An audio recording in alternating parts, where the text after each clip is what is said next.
Good morning, everyone, and thanks so much for joining us today. This morning, we're here to discuss a topic that has repeatedly been in the news as of late, the challenges that many of our communities face when it comes to housing.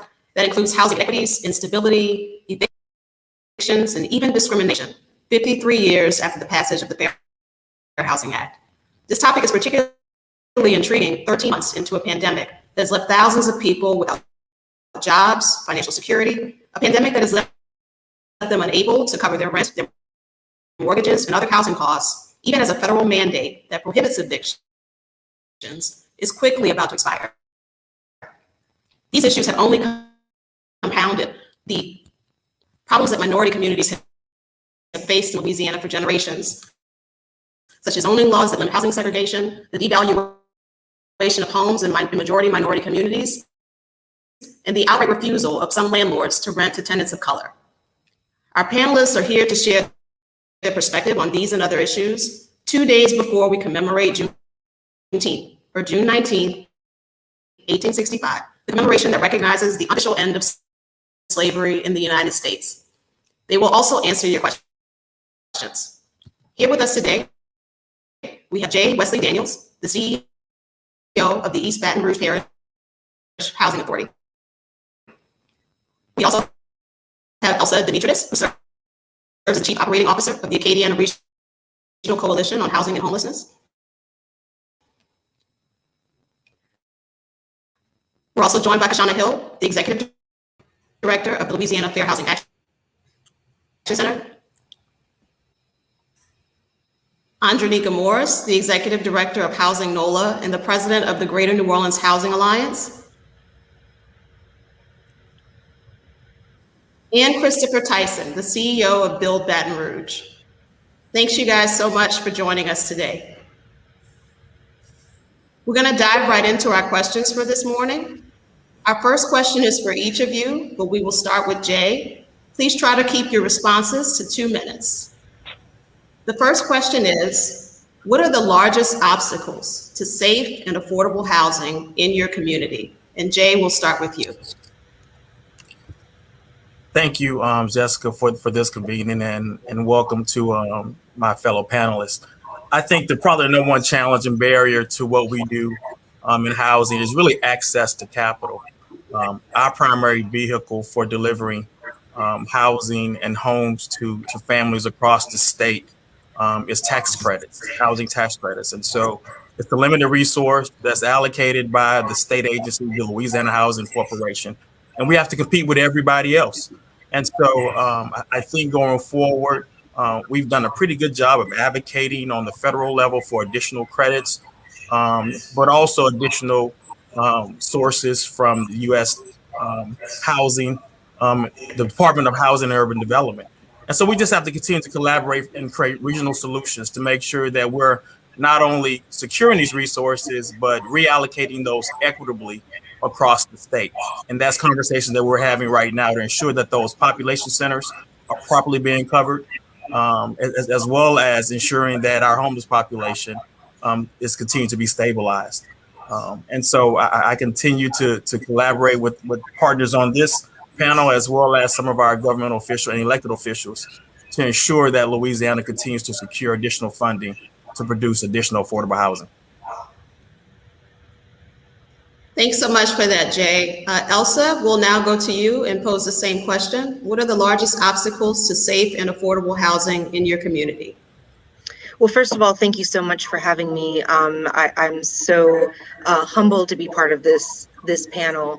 I kind of laughed when I saw the question ahead of time because we have a lack of affordable housing. I mean, there's just simply a lack of it in our community. You know, I think that something that people don't realize for the most part is that, you know, for every 100 low income households in Louisiana, there are only 42 affordable homes that don't cause somebody to be cost burdened, right? And cost burden means more than 30% of your income is being used toward your housing costs.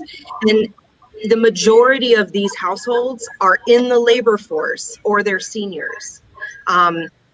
The fair market rent in Louisiana for a 2-bedroom apartment is $820. And in order to afford that rent and those utilities without becoming cost burdened, in Lafayette, you have to make $17.54 an hour, which is second only to New Orleans. So if you want to look at it a little more bluntly, you'd have to work 96 hours a week at minimum wage for a 2-bedroom apartment, or 80 hours if you want to work in a 1-bedroom, if you want to live in a 1-bedroom apartment, right? So if you compare that fair market rent number with, say, the latest ALICE report, and so ALICE is asset limited income constrained employed, right? So those are people who live above the federal poverty line but are still struggling to make ends meet. The household survival budget for Louisiana for a single adult is $621 in housing costs, right? For a family, it's $841 for a family of 4. So if you look at that $841 that can go toward housing, right? But your fair market rent for a 2-bedroom apartment is $820. There's a disparity between the market and income rates, right? So these disparities, they're even more clear as we drill down on race and ethnicity. And so I think that that the largest obstacle for us is that access to affordable housing, that affordable housing simply doesn't exist in the quantities that we need. So thank you so much. Thank you for that, Elsa. Cashauna, we're now going to pose the same question to you. What are the largest obstacles to safe and affordable housing in your community in New Orleans? Thanks, Jessica. I also just want to echo the appreciation for being here, and then also want to thank you specifically for your leadership around these issues, right? The attention that you pay to these issues is absolutely critical. And we all know that this conversation likely wouldn't be happening without your leadership and your involvement. So thank you very much for that. It does mean a lot. I am offering a little bit of a different perspective here as the Fair Housing Action Center. We're advocates, right? We're a fair housing advocacy group, not tied to government in any way. And so we are, I would say, looking critically at the ways in which government and the policies that we enact across the state create obstacles or don't break down obstacles to safe and affordable housing in our communities. So what's pressing right now is the fact that this country never took eviction seriously during this once in a century pandemic. So we know that tens of thousands of families are going to be removed from their homes in July if the government doesn't extend the eviction moratorium that's currently in place. We also know that this has impacts and on the lives of Black and brown communities in particular, right? We know that we could have spared 40% of people who died from COVID. We could have saved their lives if we had the political will to enact comprehensive eviction moratoriums across the state, and we just chose not to do it. At the long-term level, I think it's important to be clear about how absolutely terrible, frankly, Louisiana's landlord-tenant laws are. We have no protections for tenants in this state. And we live in a state where it is absolutely legal, for instance, for landlords to retaliate against their tenants who have made complaints about unhealthy and unsafe living conditions. We have renters all across the state who are often evicted when they try to seek repairs or when they try to have code enforcement issues dealt with. And not only is that legal, but it's actually expected for landlords to go ahead and remove tenants who want to have safe living conditions. And so we're going to have to grapple with policies and laws if we do want to create safe and affordable housing in our communities across the state. Thank you so much for that, Cashauna. Andreanecia, posing the same question to you. What are the largest obstacles to safe and affordable housing in your community? Good morning again to everyone. I'm going to echo everybody's comments, thanking everybody at theadvocate.NOLA.com, and particularly you, Jessica, and John, for putting this together. It is a timely and necessary discussion. But we do have to point out that this is the exception rather than the rule, and that is the heart of my answer. The reason what is the largest obstacle to getting affordable housing in New Orleans and in Louisiana and across this state and across the country is our failure to recognize the importance of housing. We say put housing first because we know it is the foundation for addressing all of our societal issues. And we have not done that. We have talked about it. We've passed laws, but we've not really put the political will in it. And we have not destigmatized the concept of affordable housing. We have not dealt with the ugly racial history that affordable housing prompts in America. It is bookended between two very problematic racial and gender stereotypes: the welfare queen and the model minority. That is what most of our housing policy bookends between. It ping pongs between, trying to address those two fallacies, and the feeling that it prompts in people. The fact that you have folks who resist the idea that they need affordable housing. You have had leaders at every level during this pandemic saying shelter at home, because before the vaccines, the only cure, the only thing you could do to protect yourself from COVID was stay at home. And it took almost 9 months for the first comprehensive set of rental assistance to be rolled out. And we still 15 months later haven't put a nickel on the street to help homeowners keep their housing while we told people to stay at home. It is the abject failure in this country, in this state, and in this city to recognize how important this issue is and why we won't recognize it. The racial and gender biases that prevent us from recognizing that housing is part of the answer to solving all of our problems. Thank you so much, Andreanecia. And now last but not least, we'll go to Chris Tyson. What are the largest obstacles to safe and affordable housing in your community? Well, you've heard them all from my very distinguished and articulate panelists and hardworking panelists. Good morning, and thanks for having me. It's hard to follow Andreanecia.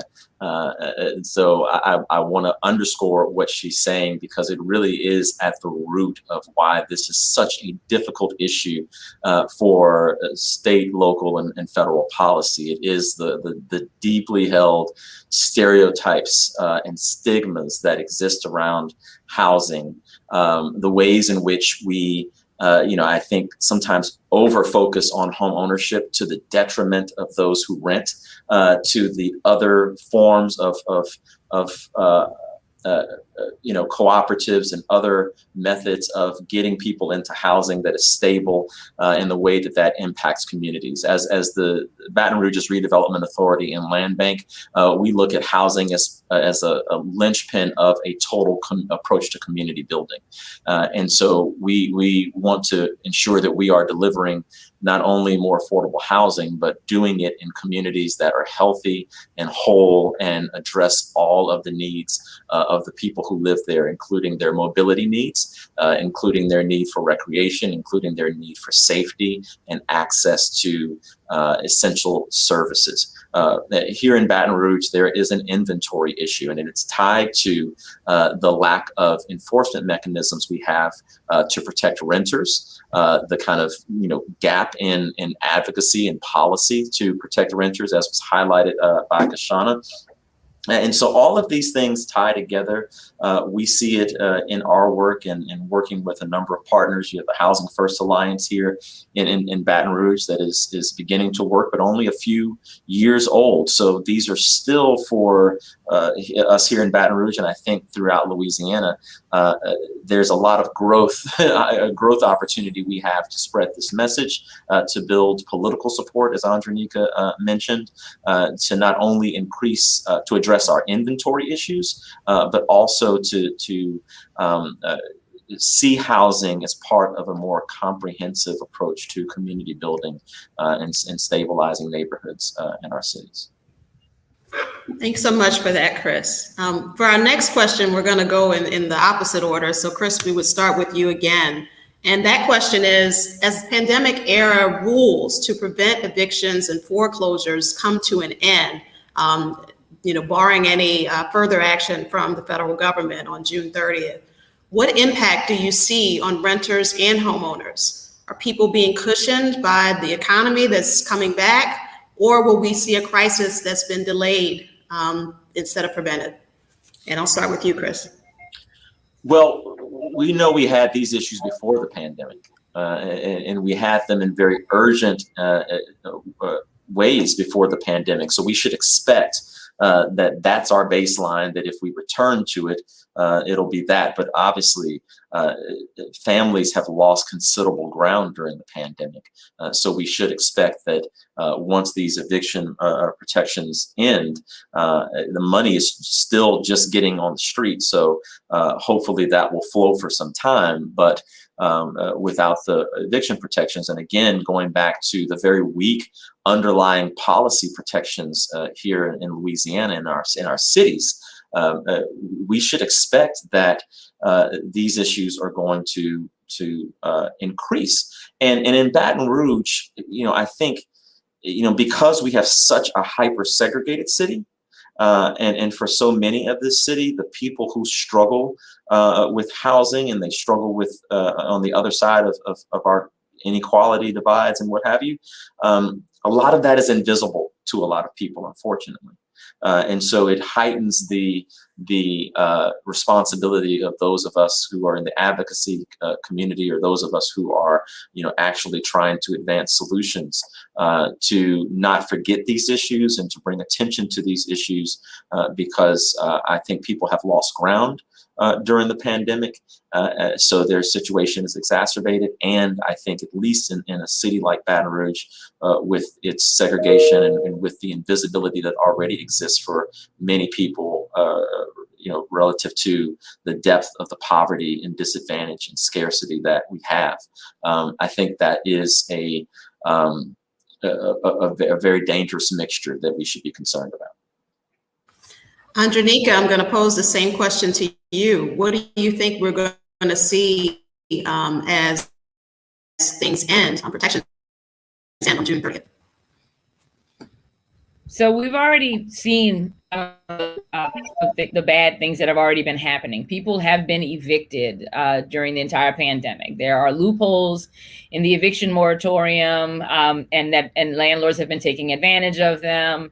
And so people have been getting evicted during this pandemic. And I think everyone has seen in their communities the growing homeless population. So, but I do agree that with the underlying premise of the question, that it will get worse when those protections expire. It will absolutely. There are people who are following the spirit of the eviction moratorium, if not the letter of the eviction moratoriums.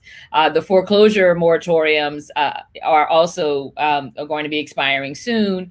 And unless we get resources in hand, and we have not seen those resources be managed effectively or get out quickly enough to stave off the crisis. So I think we're going to see a crisis similar to what we saw with Katrina, but people actually, homes not being unoccupiable, but not occupied, people being pushed out of their community, displacement ratcheting up, communities lose, and we're already seeing the impact. For every economist or business leader who is complaining about unemployment benefits, people should think and ask the question, where did my workers go over the last year?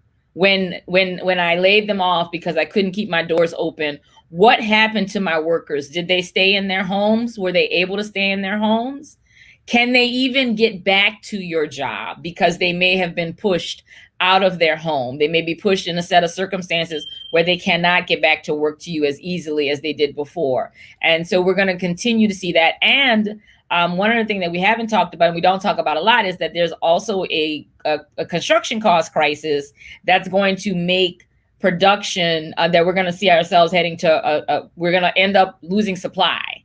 And then we're in for some real fun as nothing gets built, or little to nothing gets built that is affordable. And we have people being evicted at unprecedented rates.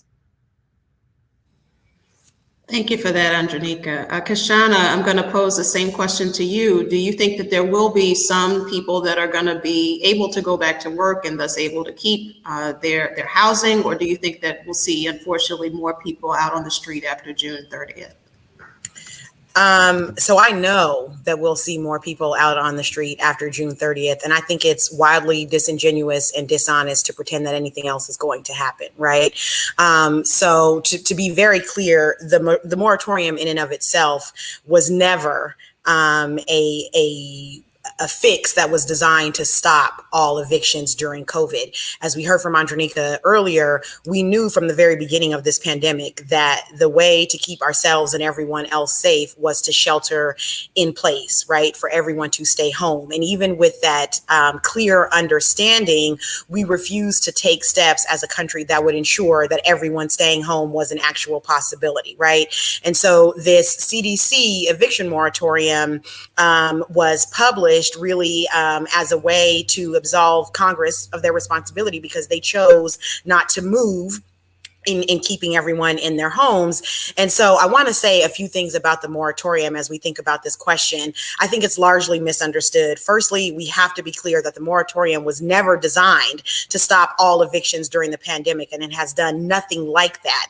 The moratorium only applies to evictions for the purpose of non-payment of rent. So if you're being evicted for anything other than non-payment of rent, it's still a free-for-all. You can absolutely be kicked out of your home for anything other than non-payment of rent. Also, when it comes to evictions on the basis of non-payment of rent, the moratorium never applied to all tenants across the country. People actually had to opt in to those protections, right? So in order to not be evicted for non-payment of rent, if you're a renter, you had to get a form to your landlord that certified that you lost hours or income due to the COVID-19 pandemic and that you were unable to pay rent because of that. You also had to certify on that form that you were trying your best to pay rent and that you just couldn't because of the pandemic. We also know that once people did sign those forms and opt into the protections, they may have had a landlord who refused to accept the form. And I'm an attorney, and I've appeared in eviction courts in Orleans and Jefferson parishes throughout this pandemic. And I've had landlords tell me, an attorney, that they will refuse to accept the declaration from a tenant saying that they're unable to pay rent. So I've had to be in court and ask a judge to order that a landlord accept the declaration from me, which would then stop the attempted eviction for non-payment of rent. If I'm having to do all that as an attorney, what are people who are living in smaller communities or people who don't have access to legal representation? What are they dealing with, right? We also saw a hodgepodge of ways in which the courts across the state have even been applying the moratorium. There are plenty of justices of the peace, for instance, in communities that are smaller across Louisiana, who have been applying the moratorium or not in a variety of different ways, right? We know that justices of the peace don't have to be trained lawyers. They don't have to have any education beyond a high school equivalency degree. And so you're dealing with these very complicated issues of law. We're dealing with the issue of whether or not people should have access to housing. And we've got people who may not be trained attorneys that are making these very serious decisions that have serious consequences. So to be clear, all throughout the pandemic, people have continued to be forced from their homes because there are huge loopholes and gaps, as we heard from Andreanecia, in the way the moratorium is applied. I also want to say that we know that people will be forced out of their homes after June 30th if the moratorium is not strengthened or extended, because we're already seeing housing providers chomping at the bit to kick people out of their homes, right? We get calls at the Fair Housing Action Center every day from people who are telling us, well, my landlord is telling me on July 1st, they are kicking me out. They are going to take me to court and kick me out. We have to know that they can do that because rent was never canceled. So all throughout this time that the moratorium has been in place, people are still obligated to pay that rent. And so if you have been out of work since March 2020 and your rent is $1,000 a month and you haven't been able to pay it, after June 30th, you suddenly owe thousands of dollars. Where are you going to get that money from? And so at that point, it's still perfectly legal for a landlord to go into court and kick you out because of this back rent. So we never canceled rent. We never canceled mortgages. We never fully protected people from eviction, and they're just hanging on because of the moratorium. And after June 30th, those people are going to have to go somewhere. And we know that unfortunately, many of them are going to go onto the streets. Thank you so much for that, Cashauna. Elsa, I'm going to turn to you and add a little something onto this question. Given the impacts of what our panelists have all said thus far is going to happen on June 30th, and given that your organization works in the Lafayette area to directly address homelessness, how is your organization preparing for that? And what's the impact that you see on both renters and homeowners? So, I just want to start by echoing my other panelists. We did know that there was a housing crisis pre-COVID, and then throughout COVID, we saw those creative ways that landlords were evicting people. Suddenly there were noise violations or there were pet violations where they had not had issues before. And then we got through 12 months, right? So there were no lease renewals. So there were, so there were no evictions, but there suddenly wasn't the option to continue that housing. We're getting multiple calls daily from people who are in situations where ERAP is not sufficient, where the FMR is lower than their rents. So while it's helpful, it is not sufficient to address their arrears or anticipated rental costs, or where the landlord isn't willing to participate in the program. We know that the end of July is going to illuminate, for people who haven't been listening to us for the last year, a greater need than people can imagine. And our legal service corporation, who we really rely on to help our tenants with eviction issues, is overwhelmed with the number of people who are trying to access help and protection. We are seeing a huge increase in homelessness. We saw this particularly in February. We saw during the freezing temperatures, many more people seeking help. And these were people who were not only just literally homeless, but also people who were in substandard housing, housing insecure. So we saw, just during that 10-day period, we saw an additional almost 600 households seek help. And so what I think it indicates to us is that there is an invisible population of people who are struggling, not necessarily invisible to us, but perhaps invisible to the community at large. And we believe that the end of June, or when the eviction moratorium is lifted, they are going to become very visible very quickly. Thank you so much for that. Jay, moving on to you, same question. What are the impacts that you foresee after June 30th, and how will that impact how your organization does its work? I concur with the panelists. I think we are at the precipice of a true crisis in July. I think that as a stakeholder in this community, I'm fearful about what's about to happen. I think the most impact that we'll see probably is with the landlords that do not accept any type of rental assistance. And we're hopeful that that these landlords will be accepting of the emergency rental assistance program to shore up their books and participate in the program and comply with those requirements of the acceptance of those funds. I think we play our role mainly because we invest nearly $30 million throughout the region with our landlords, and that's roughly 1,200 landlords. And so we demonstrated that commitment to partnership right after the pandemic and the shutdown. We knew continuity of service was very key, and so on April 1st, we ensured that we continue our payments to our landlords because we realized how critical those housing choice subsidy payments was to their bottom line. And so we expect reciprocation. And so our landlords, we have been in contact with them, advocating on behalf of our families to ensure that they will have a place to stay at the end of July. And I can report that, for the most part, our landlords value the partnership, and they have been working with us to ensure that our families stay. Now, obviously, there will be some attrition that's going to occur, but we like to leverage that $30 million investment that we utilize, and we deploy within the community to ensure that our families have a place to stay.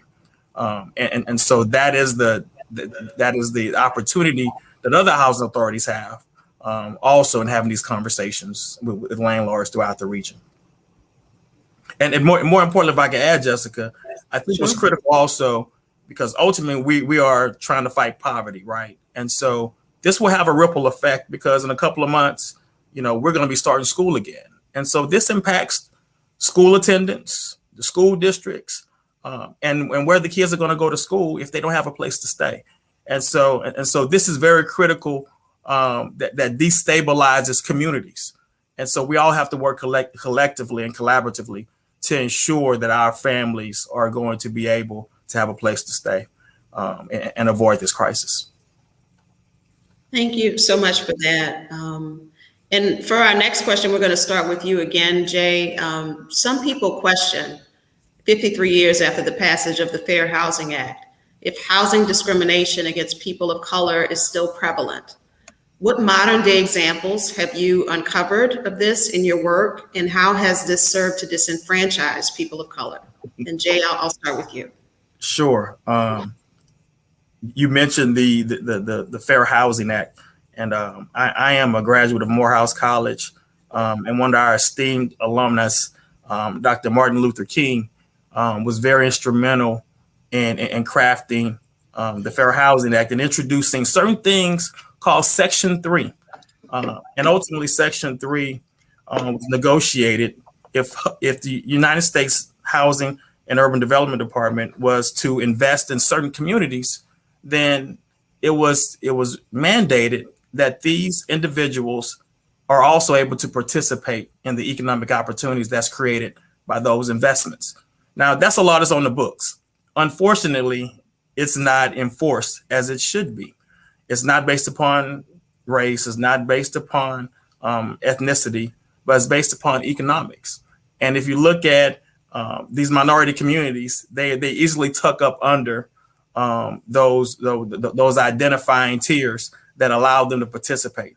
And so we have to do a better job as public officials, as advocacy groups, to make sure if we are creating $30 million communities and $50 million communities, and these contractors are benefiting from these economic stimulus and projects, then our families, that mother, that father, need to be participating in a substantive fashion in those projects. And not to say that they just, I put a sign outside of the job site, no one applied, and that was my best efforts.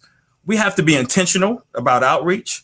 We have to hold the contractors and professional services firms to hold their feet to the fire to make sure that our families are participating, and they're willing to. And there are a litany of successes that has occurred, and so we have to be very intentional with those efforts. And so as I look at some of the panelists and being a partner with Chris, I think that we have a plan to allow that economic edge to really be integrated in what we do going forward as a collaborative going forward here in the region. Economics is and economic opportunities is what we have to focus on, and that has been the barrier to why we can't achieve housing in many areas. If we had the economics behind it, we probably wouldn't be having so much of these conversations behind it. Gotcha. Thanks so much for that, Jay. Elsa, I'll pose the same question to you. Some people question if housing discrimination against people of color is still a thing in 2021. What modern day examples of this have you uncovered in your work? And again, you have 2 minutes. Thanks. So I honestly don't understand how someone could question whether or not it's still an issue. When we celebrated the 50-year anniversary of the Fair Housing Act, the percentage of Black homeownership had not moved a single percentage point since 1968. It trails easily 30 points or more behind white homeownership. We have failed to deliver progress. And no major cities in the US have closed the gap, even predominantly Black cities. And when people ask if it's systemic or it's individual, The thing about racism is it's baked in at the systemic level and then shows itself at the interpersonal level, right? And so they talk about how there are 4 conditions to oppression, right? The oppressor group has the power to define reality for themselves and for others. The target group takes it in and internalizes it. Discrimination it's systematic and it's institutionalized because you don't need individuals any longer to keep it going. But just in case you do, both the members of the target group and the oppressor group are socialized to play their roles, right? And it becomes normal and it becomes correct. So it's both, it's both individual, it's both systemic. We have locally devaluation. It's a substantial issue in the parishes we serve. Our neighborhoods of color are undervalued by tens of thousands of dollars per home on average. And that amounts to huge cumulative losses over time. Our amenities have been targeted, such as public parks and programming. That ensures that those areas are less attractive to new residents or to possible businesses. We certainly have food deserts throughout our predominantly Black areas. But then we do hear about individual discrimination, landlords who are flat out not interested in renting to people of color. And then more subtle reports of harassment or rental denial from residents. So we're really seeing it coming from a multitude of directions. Thanks so much for that thoughtful response. Cashauna, I'm posing the same question to you. Some folks question if housing discrimination is still prevalent. Can you speak to this, and can you speak to some examples of this that you've uncovered at the Fair Housing Action Center? Yeah, absolutely. So, I mean, agreeing with Elsa, right?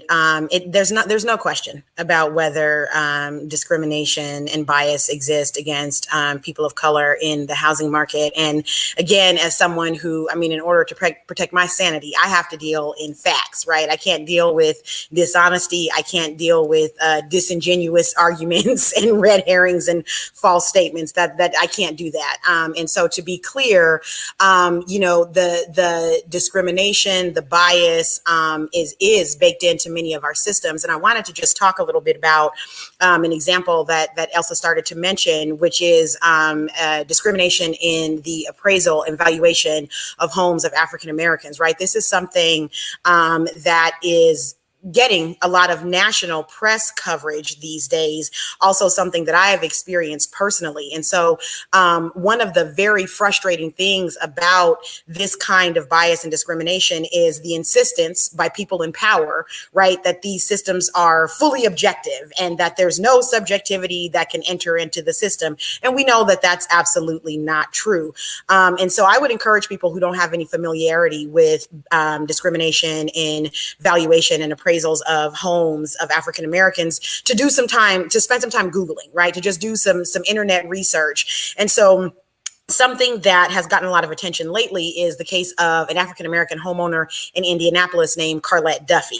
This was a Black woman who experienced discrimination in the appraised value of her home twice, right? She got very low value appraisals on a home that she owned. When she reached out to a third lender who had no clue, right, like what her race was, she refused to disclose her race. She communicated with the appraiser only via email, not over the phone at all, so that they could not profile her based on the sound of her voice. And then she had a white friend meet the appraiser at her home, and suddenly the home doubled in value, right? When they thought they were dealing with a white homeowner. And this is something that continues to happen all across the country. And many Black folks have known for a while that this is something that is going on. And we've all found individual ways, right, to deal with it and try to ensure that this doesn't happen to us. There's also a case out of Jacksonville, Florida, that was profiled by the New York Times, where a mixed race couple, a Black wife and a white husband, were seeking to have their home appraised so that they could take advantage of the lower interest rates during the coronavirus pandemic. And when they had an appraiser come out to their home and they both were there, the home was valued much less than comparable homes in the area. The Black wife decided then to erase herself from the home. They took down all photos of her. She left the house when the appraiser came, and just her white husband was there. And suddenly the value of the home increased, right? There's no honest way to explain this other than racial discrimination. If you try to explain it with something other than racial discrimination, you are incorrect and you are being dishonest, right? And so we have to be clear about what is happening here. Dr. Andre Perry with the Brookings Institute has done a lot of writing and research around this phenomenon. And we now know, and for all the folks who might try to say this is an issue about class instead of race, we're talking about Black people who have enough wealth to own homes. Okay. So we're not talking about poor people. We're not talking about people on vouchers. And also race and class are not synonymous. There actually are wealthy Black people. And we know that African Americans who do live in wealthy communities, like certain communities in Atlanta. And I want to say to Jay, I appreciate the shout out to Dr. King and Morehouse, because I'm a Spelman graduate myself. So thank you for bringing that shout out to the family. But some of the communities that surround the neighborhoods where Spelman and Morehouse are located, for instance, those are home to some wealthy African Americans. But we know that if we took those homes owned by African Americans that are wealthy in those high income communities and placed them in white neighborhoods, the value of those homes would rise, not because the people in the white communities are doing anything different. It's just because of the fact that they are white homeowners, right? In this country, we place value, monetary value on whiteness, and we devalue Blackness. And so that shows up in the valuation of the homes of African Americans. And so Dr. Perry's research shows that African American homes are valued, I think, at about $48,000 on average, less than comparable white homes, which leads then to a loss of wealth for African Americans in this country of over $150 billion. So even when African Americans do, quote unquote, everything right, you go to college, we, save enough money for a down payment, we become homeowners, which we all know that in the United States, home ownership is the largest driver of wealth in this country for individuals, right? We can do those things, become homeowners, and still, by the virtue of our having Black skin, our homes are going to be valued less than the homes of our white neighbors. So the Fair Housing Act is deeply needed in this country. Enforcement, as we heard from Jay, is also critical, right, to fulfilling the promise of the Fair Housing Act and of this country. Wow, thank you so much for coming with the hard numbers and the examples there. Really appreciate that. Andreanecia, posing the same question to you as well. Some folks questioned if housing discrimination against people of color is still prevalent. What modern day examples of this have you uncovered in your work, and how are Black and brown families disenfranchised by this?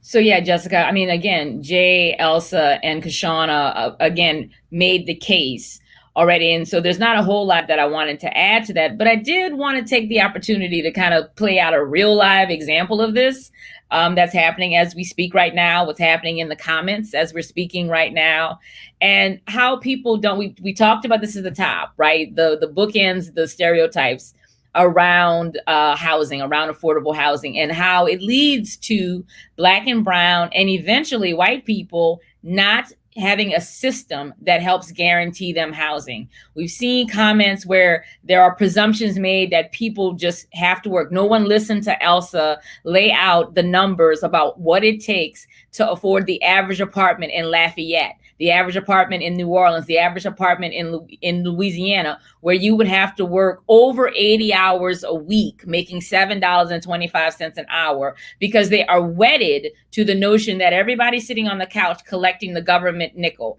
That is systemic racism being played out in an interpersonal level. That is you taking in the poison of this system and then expressing it and then saying, white people need help too. You think? But if you've told everyone that affordable housing is only for poor, shiftless Black people, and you've dismantled a system that will help everyone, you've let your elected officials scam you into directing funds away from your needs because you want to put your foot on the necks of Black and brown people. And then you go, what about white people? What about poor white people who are struggling? It is playing out right now in the comments under this conversation.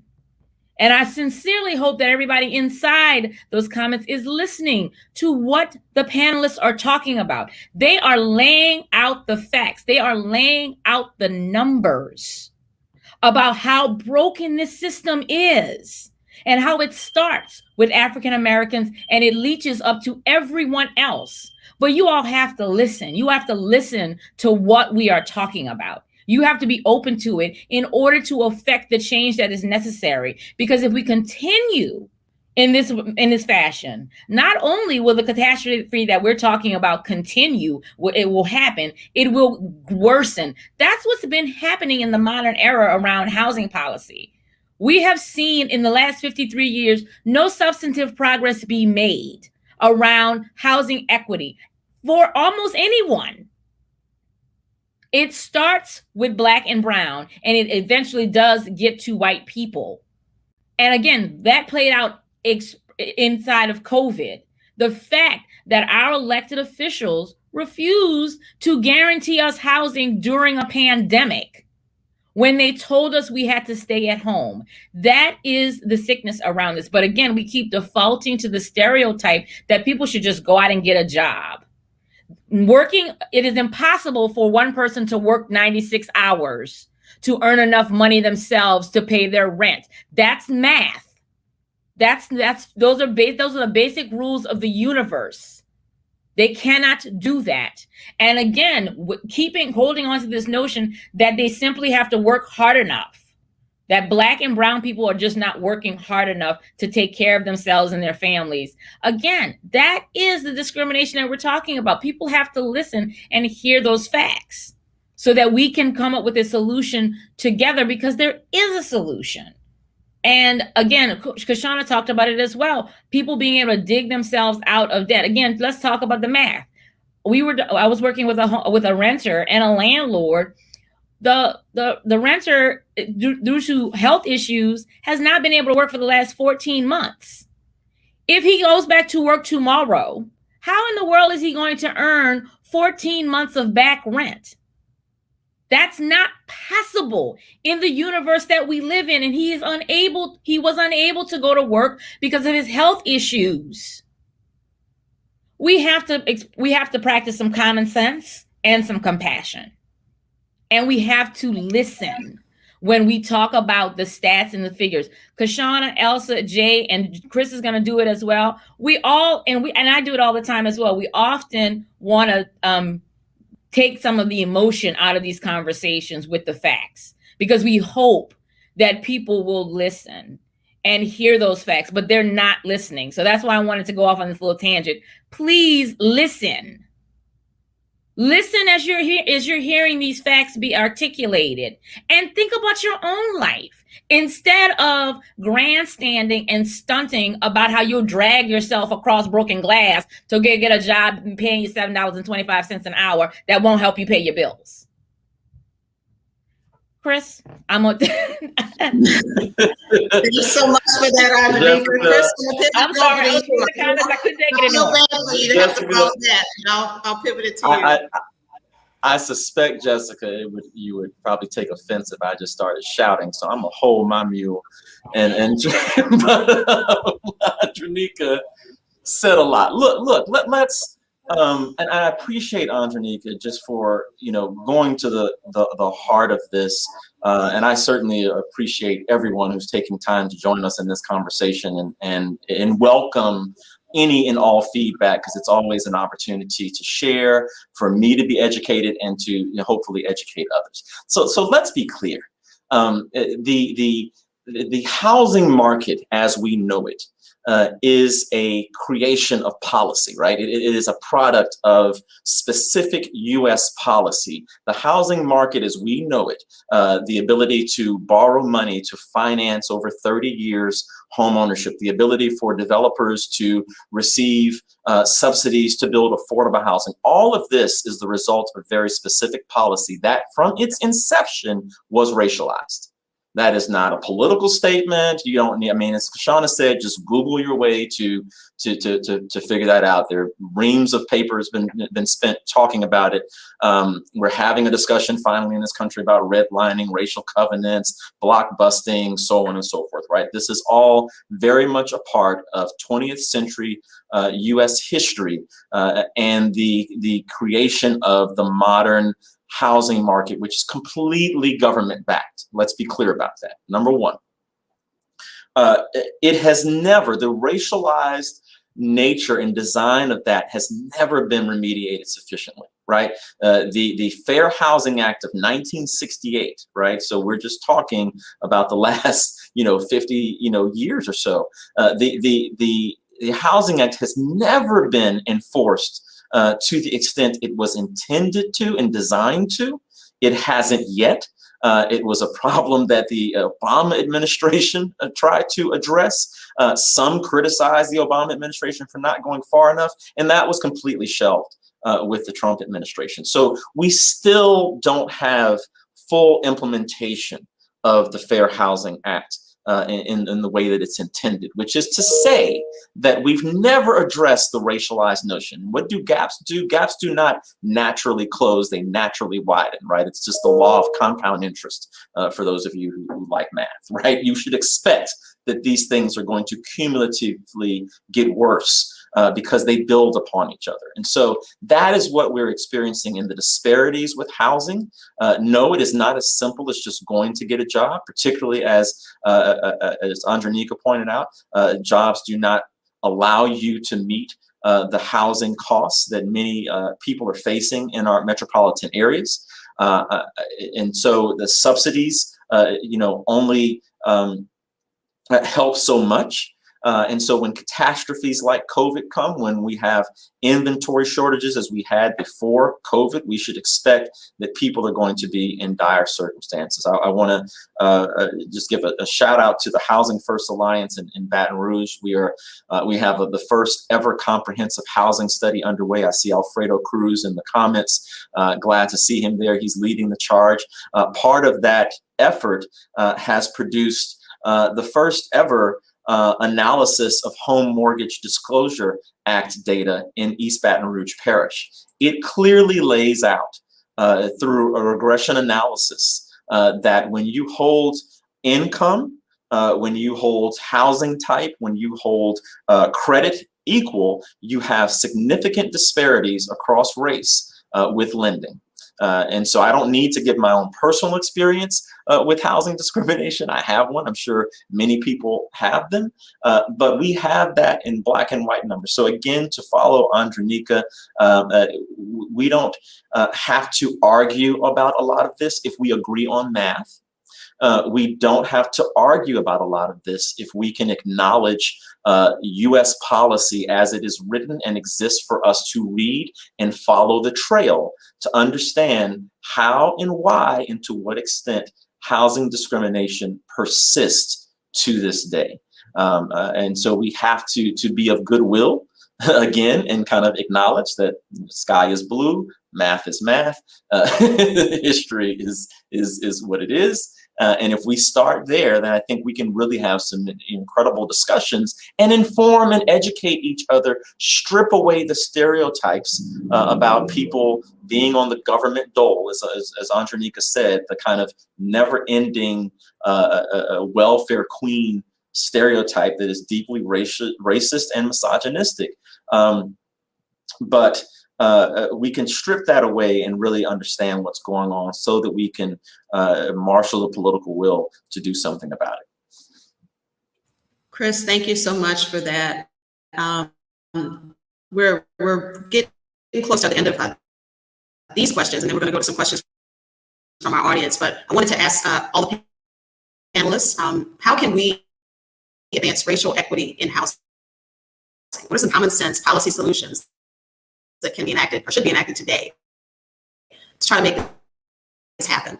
Chris, I'll start with you. You broke up a little bit, Jessica. You could just, if you don't mind, restating the question.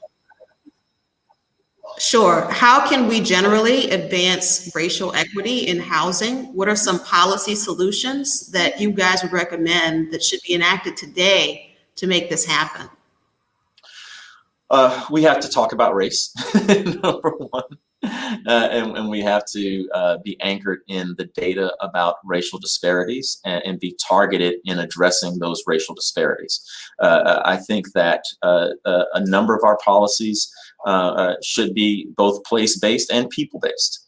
And so we need to understand that we need to shore up the living conditions and capacity in predominantly Black neighborhoods while not compounding the problems of segregation and making sure that there are opportunities for housing throughout the metropolis. And I think, we've kind of had an either or approach to that. Those things appear to be in conflict for some people. I think they're not. And I think that we should have a varied policy approach to make sure that we're not just trying to move everybody out of bad areas, but we're trying to build up those areas because they have been neglected because of specific policy decisions, right? Deliberate, intentional neglect. And so we have to repair for that. We have a moral obligation, and there's a very pragmatic obligation to do that. But we also have to, and this is the harder fight, ensure that affordable housing is everywhere.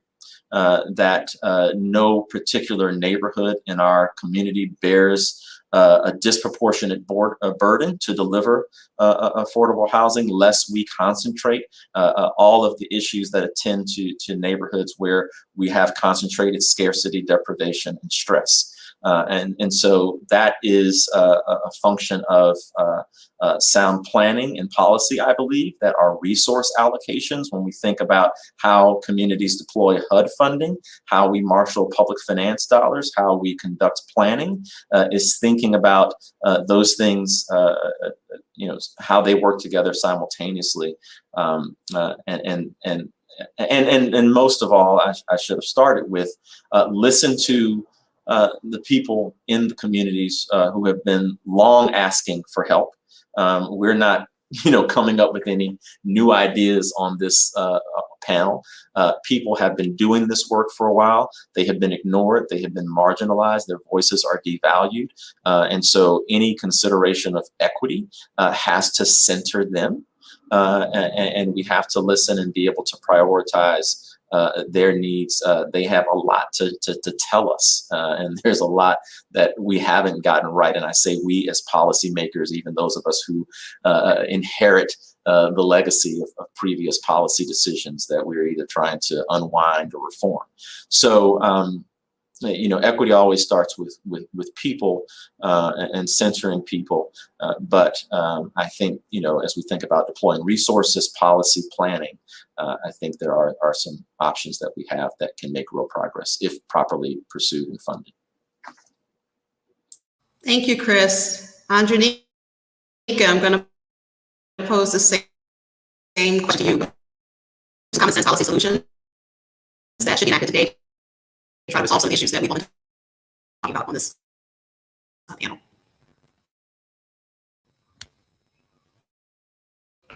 And I'm muted. You were breaking up a little bit, Jessica, and I was muted. So, but I heard most of the question. And it's the same question. And one of the things I want to do is kind of also echo what Chris said and summarize it, because I do believe it's what we believe is core, is putting together a comprehensive community-based strategy. We've done that in New Orleans. We've been supporting Baton Rouge as they are standing up a similar policy. We think that is key to getting this started. You've got to have the data, you've got to have community engaged and involved, and they've got to be educated, and you've got to hold yourself accountable. And so that's the number one piece. In the interim, that's going to take time, right? That is not something, to Chris's point, despite the fact that there are things that people have been talking about, they need to be, those new ideas need to be, those old ideas need to be adapted, and they need to be updated, and they need to be planned and designed and prioritized. That's going to take some time. Immediately, what we can do is we have to hold our policymakers and our elected officials accountable. There are resources that are being deployed right now, today, that are being squandered and mismanaged. And that the added benefit that mismanagement has is it reinforces the racial bias. When one of the negative stereotypes around there, one of the most persistent negative stereotypes around affordable housing is the stereotypes associated with the Section 8 voucher programs and the insistence that those voucher holders, they themselves are disruptive to community, that the landlords who participate in those programs are scam artists and provide substandard quality. And that's what you ask the average person what they think of the Section 8 program. Those are the two stereotypes that they will lean on. They will pull on.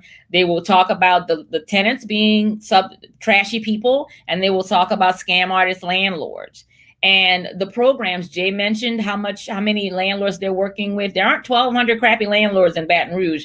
In New Orleans, there are 18,000. There aren't 18,000 crappy landlords getting government assistance in New Orleans. We would notice. And while there are examples of bad behavior in individuals, the fact that is allowed to permeate as the standard is a failure on the part of those policymakers to destigmatize their program, right? They have got to stand up and say, and Jay's doing this, my program is good and I'm doing a good job at it and I want you all to do it and come kick the tires. That's got to be happening across the country. Instead, a lot of our housing authorities are being mismanaged and they are dumpster fires across the country. And they are not serving the tenants and they're not working in good partnership with the landlords. So that reinforces. So that's a real simple thing that we could do tomorrow is everybody who has these millions of dollars, these billions of dollars at their disposal, they decide that they're going to be good at their jobs. And stop reinforcing this negative stereotype of a program that if I had my way would be quadrupled tomorrow to help everybody who needs it. But we can't do that because you said, well, do you really want more Section 8 tenants in your community? Yes, we do. Yes, we need that. But those stereotypes persist, not just because of the racism, but also because of the failure of policymakers to properly administer these programs, to step up and say, okay, I'm going to stop sucking at my job. And that's the one beyond the plan. Chris is dead on. We believe in doing planning. That is what we dedicated ourselves to doing. But the other thing we can do tomorrow is make sure that policymakers are and those program administrators are being responsible, and that everybody is acting like Jay Daniels, and every executive is like Latrice Hollis, who's in the chat. That's what we need to be looking for, and we're not getting that. Thanks so much, Andreanecia. Cashauna, same question posed. Thanks, Jessica. So I definitely think thoughts similar to what we've heard. So I just want to say, as we think about advancing racial equity in housing, right, the solutions are not hard. As Chris stated, we're not coming up with anything new here. It just is going to take political will and courage on the part of our policymakers. And unfortunately, when it comes to this issue, this is an area where too many leaders and policymakers are actually failing, right? So a couple of really practical solutions that we should be embracing if we do want to get serious about advancing racial equity in housing and creating safe and affordable housing for our communities. We have got to allow more dense housing and the building of housing in high opportunity areas, right? Neighborhoods that are well resourced.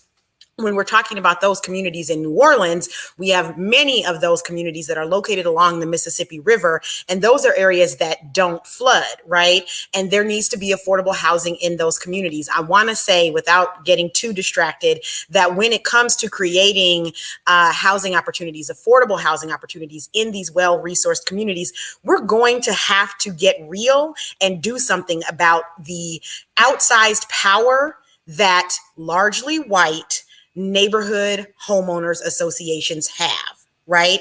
In communities all across the country, neighborhood homeowners associations have the ability because they have power and can give voice that elected officials will listen to, they have the ability to kill or stop the development of affordable housing in their communities. We have to do something about that. We have seen for decades, for years, both before and after the passage of the Fair Housing Act, a continued and concerted effort from these homeowners to stop the building of affordable housing in their communities because of these racialized stereotypes that they have around the people who live in affordable housing developments. Despite years of very clear research that affordable housing actually does not, per the facts, not per what somebody in the comments thinks, affordable housing does not lower the property values in neighborhoods where it is placed. If you would like to read a book about that, you can read a book called Climbing Mount Laurel. You can also look at studies from Zillow.com, where they've spent a lot of time looking into affordable units across the country. And it is well known and well documented that having affordable housing in your community does not lower your property values, doesn't lower property values. So we have got to be clear, right, about the harm that is being caused by these homeowners associations working overtime to keep affordable housing out of their communities. And we're going to have to do something about that if we want to get serious about this issue. We can ensure that everyone in eviction court has a right to an attorney. We know that the overwhelming majority of tenants across the state who are facing eviction court do not have access to an attorney. And we also know that people who have an attorney in eviction court are much more likely to actually win their cases. And so just like we have a right to counsel for people who are facing criminal prosecution, we need to ensure that everyone in eviction court has the right to an attorney that is going to ensure that their rights are protected, because tenants should have rights, and they certainly should have those rights enforced when they're facing something as serious as being removed from their home.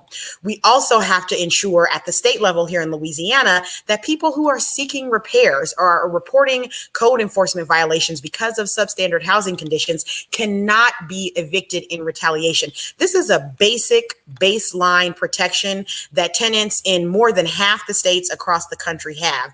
And in Louisiana, we have lacked the political will to ensure that people won't be evicted just because they're seeking repairs.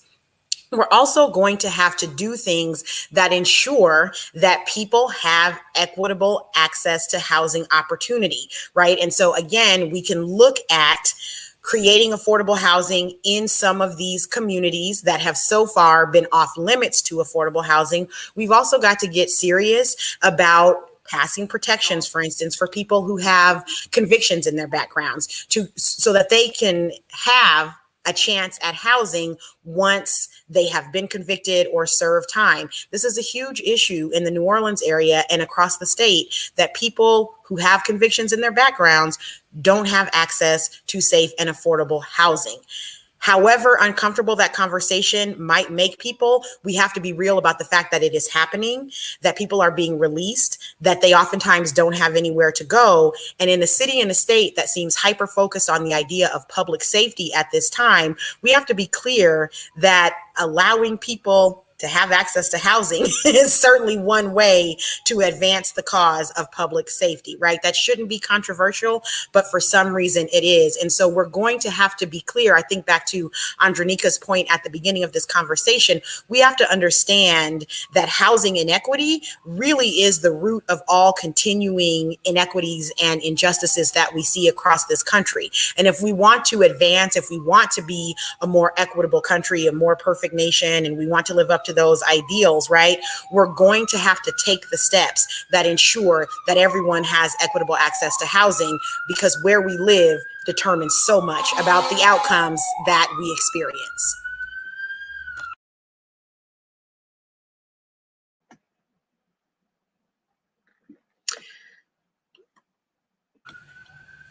Should somebody else answer the question? I'm just going to go ahead.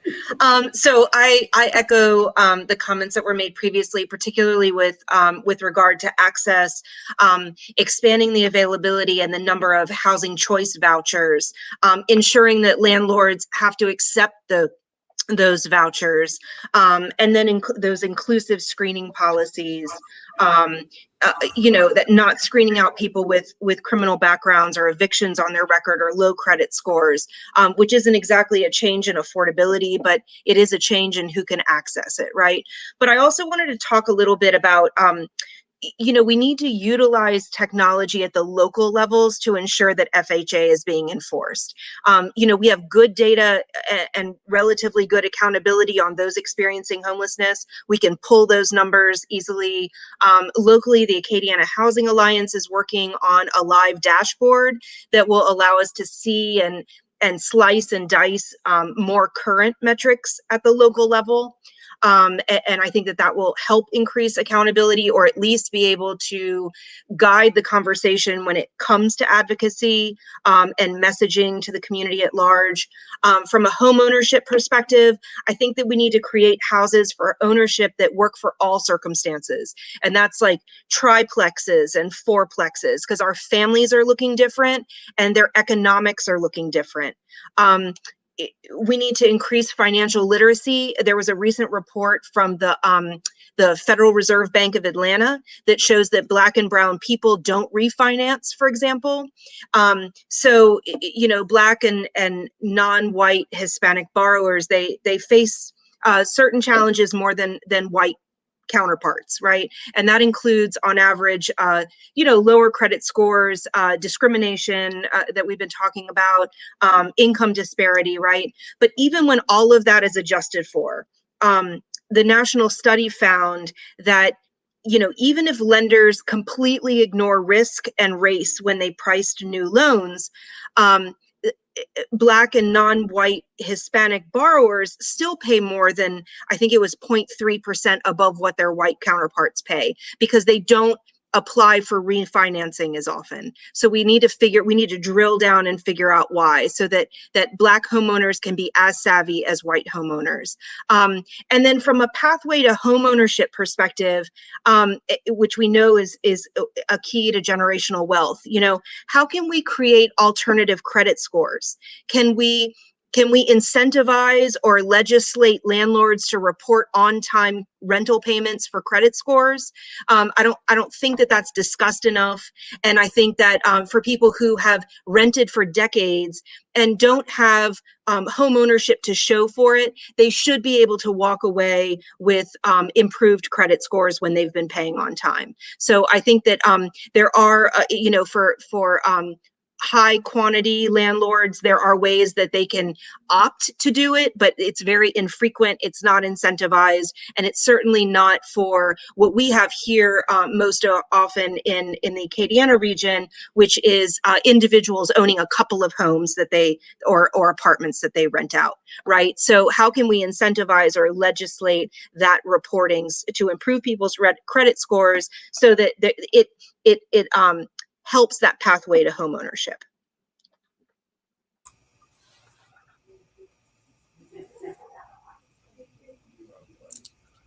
Jessica, I think you're muted.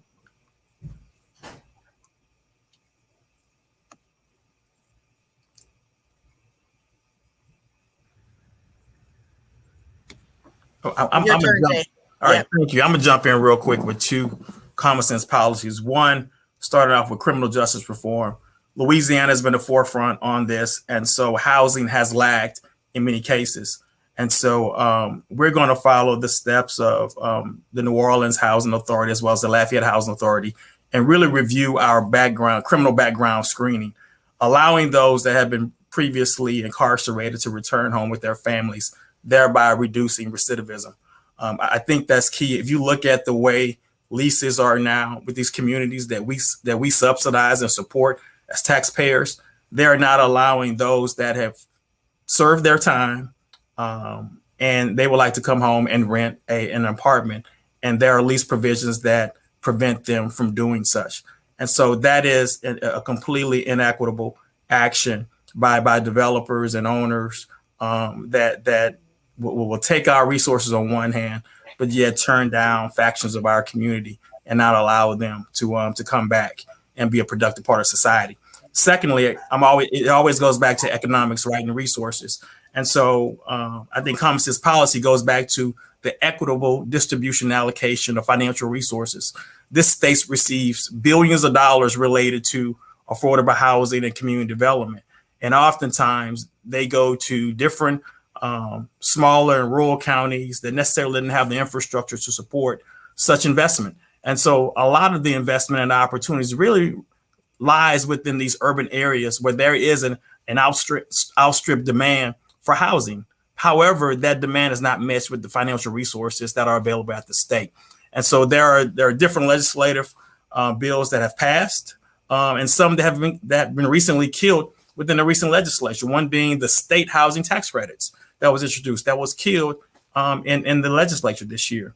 Last year, we were successful in securing historic tax credits and delaying its sunset. These are financial resources that we need to continue the production of housing. And so we have to remain vigilant. I have to say this and give a shout out to Max Carullo, who appeared at the Louisiana Housing Corporation. As developers, we show up annually and discuss this policy document that dictates how those resources are going to be allocated for that particular year. During that public comment period, for the first hour and a half was filled with individuals who were previously incarcerated that could not rent units. And so you have these developers here who have been able to secure millions of dollars over the course of decades, but yet there are still inequities that do not allow these individuals to come back to society and reintegrate themselves. And so they're still paying the price to society.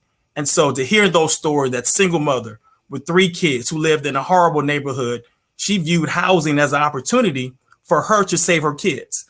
But yet, because of her criminal background that she paid her debt to society for, she could not get the unit in a high opportunity area in which she was deserving of because of the policy that is within the lease.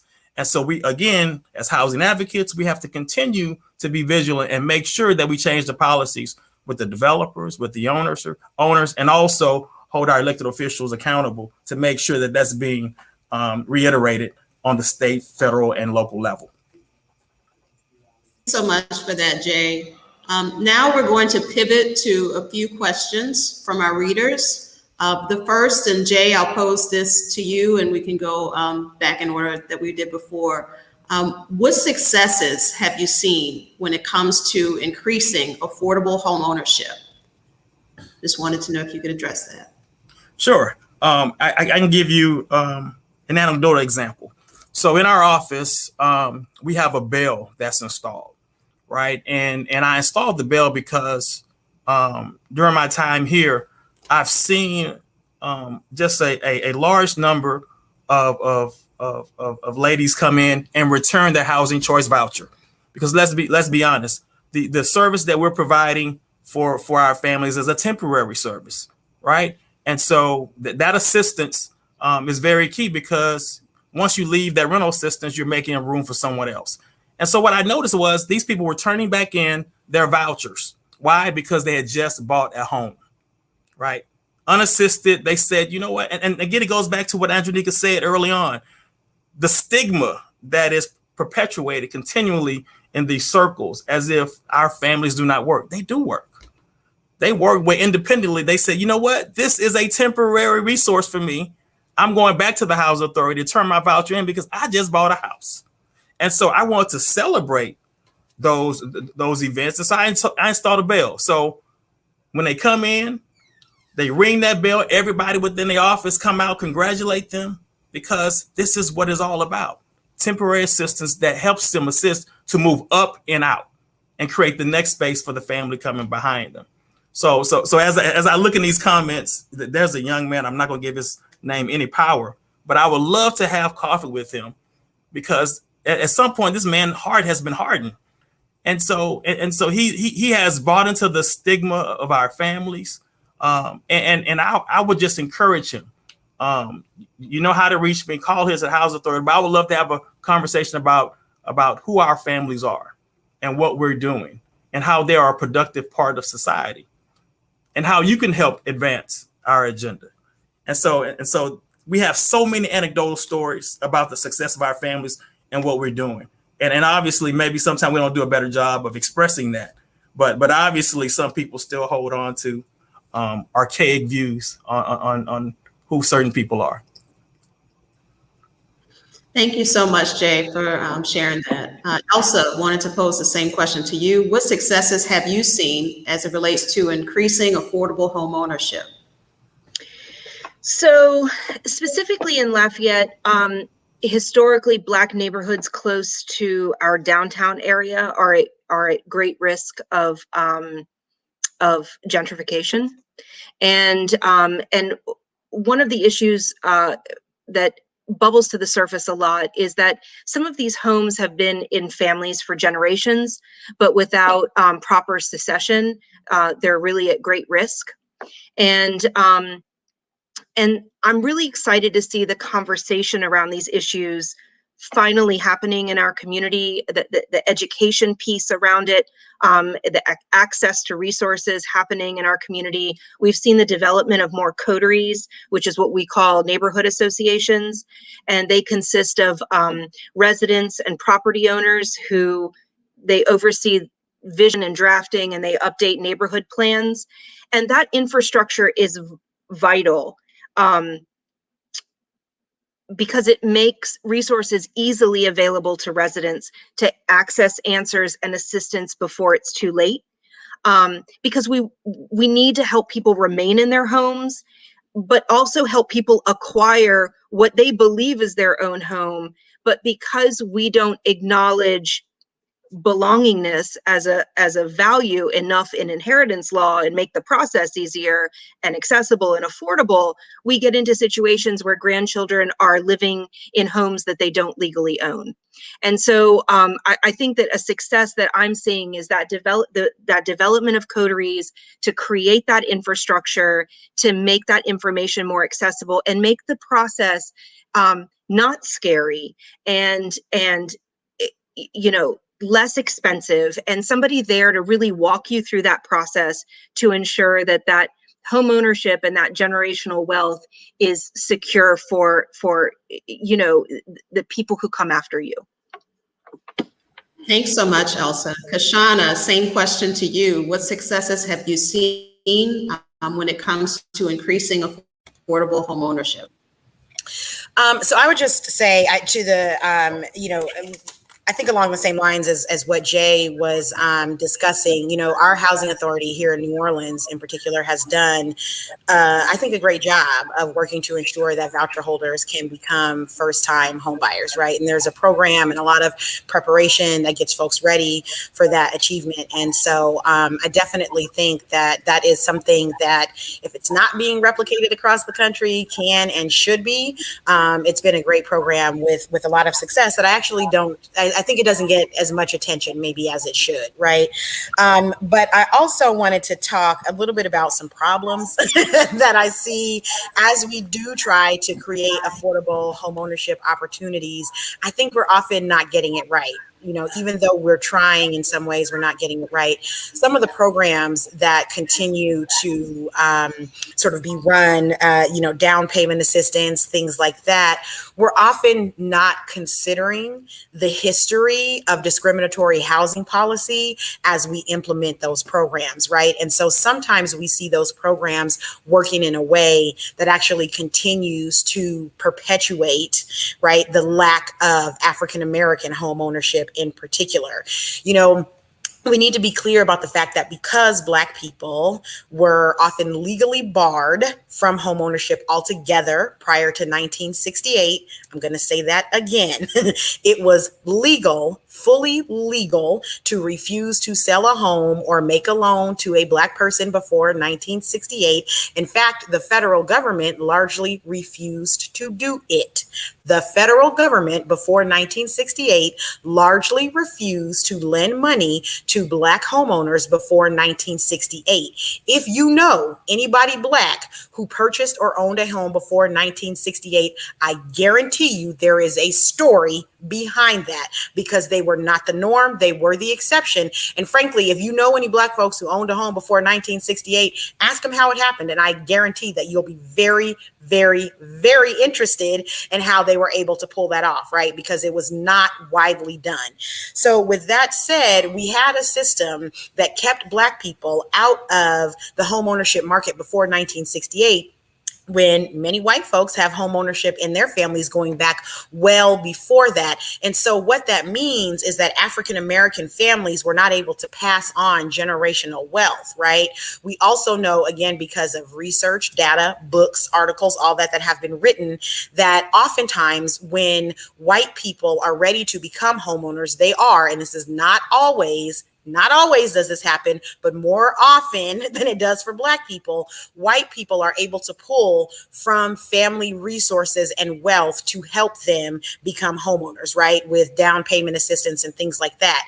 What we know then is because of the lack of access to home ownership for Black families, when Black folks are ready to become homeowners, it's a little more difficult for them to be able to make, those down payments and things like that, even if these are people who have high incomes. So oftentimes the home ownership programs don't account for that high income, low wealth category of people, right? And so we'll see home ownership programs that are off limits to people who have a certain income, but it doesn't take into account that due to historically discriminatory housing policies, they don't have the ability to call upon their family that has owned home for generations, who can then give them a gift to help them become a homeowner, right? And so we need to be clear as we create these programs and policies that we're actually accounting for the past discriminatory policies, and that the programs that we create aren't further perpetuating those discriminatory policies. Cashauna, Andreanecia, posing the same question to you.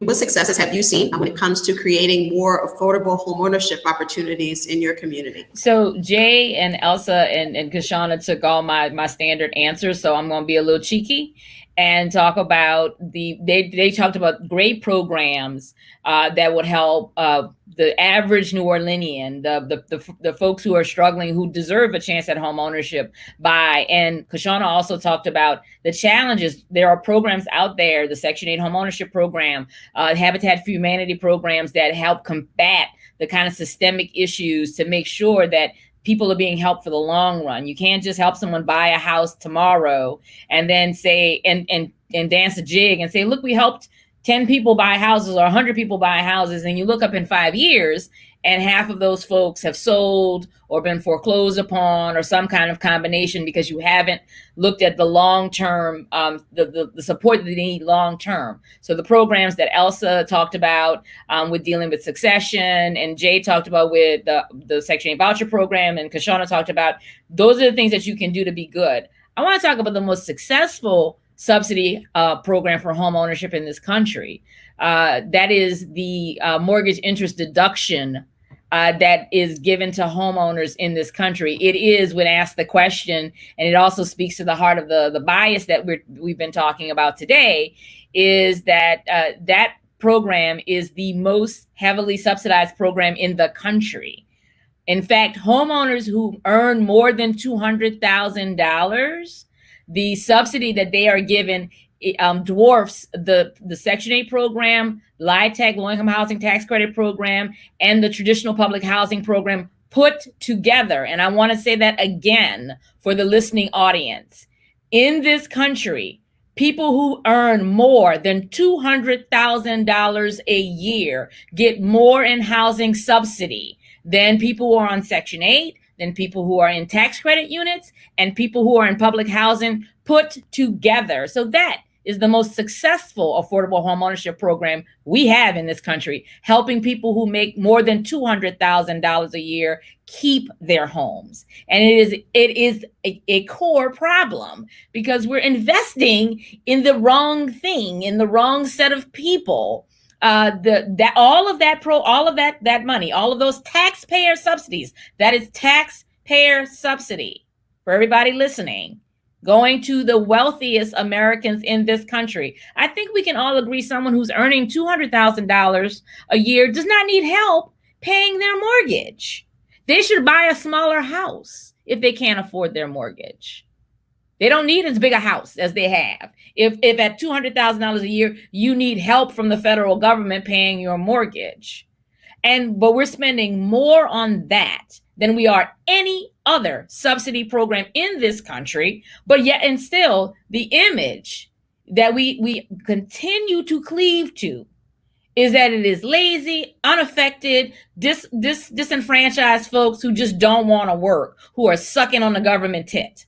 And that's just not what's happening. And that's the most successful program. And it is core to the problem in this country and with this conversation.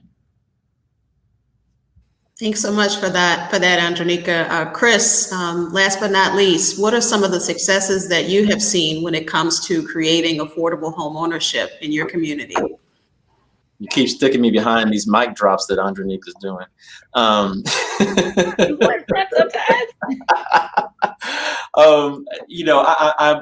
would obviously echo everything that everyone said.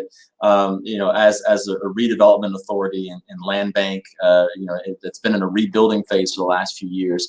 We haven't been as involved in home ownership programs, but we are excited to be leading the creation of the city's first ever community land trust that will be hybridized with our land bank to allow for an expansion of home ownership opportunities, and as well as community capacity building with folks who were on the front lines of dealing with these housing issues, both in the affordability question and also the issues of blight, vacancy, and dilapidation that we see concentrated in many of our areas. So we're excited to be leading that effort. We're excited to be part of the Housing First Alliance. And I think the issues regarding succession and title issues that Elsa mentioned, it's when I kind of got into this work a few years ago, I had an academic understanding of this as a law professor, and maybe took for granted that this was better understood. So it's really been surprising to me that this conversation is just at what I think is a late date getting off the ground, but I'm excited to see it. And it's something that mystifies people, lawyers, other policymakers, and we can't do enough to educate as we try to build towards some meaningful policy reform. So hats off to everybody leading that discussion. It's critical for our communities. And as Elsa said, we have so many people who have been in homes that have not been properly taken through a succession. They do not have the legal title that they need, and that creates all types of issues. And it creates issues for us as we are trying to acquire vacant land and distressed property and put it back into commerce and run into title insurance issues with regards to that. Particularly, that impacts small community developers, which are most of the time minorities who are trying to help raise a neighborhood in situations where the economics just aren't attractive for more well-heeled developers. And so getting those people into the experience of delivering affordable housing and getting them the tools and supporting them, which is what our land bank, in part is there to be able to do, is hampered by the title issue. And I can talk to colleagues across the country who have different legal regimes, and they're like, wait, why aren't you all doing this? And I'm like, oh, Louisiana. So we've got to work on that law reform issue. But I think those I count it as progress to see that conversation taking hold. Thank you so much, Chris. Unfortunately, our time has now come to a close, but we want to thank our panelists for their time spent with us today to discuss this critical topic, one that impacts so many of our communities across the state. And we want to thank you, our readers, for tuning in and for providing your questions. Once this live stream ends, it will be available for rebroadcast on our website and on our social media. Thanks so much, everyone, and have a good day.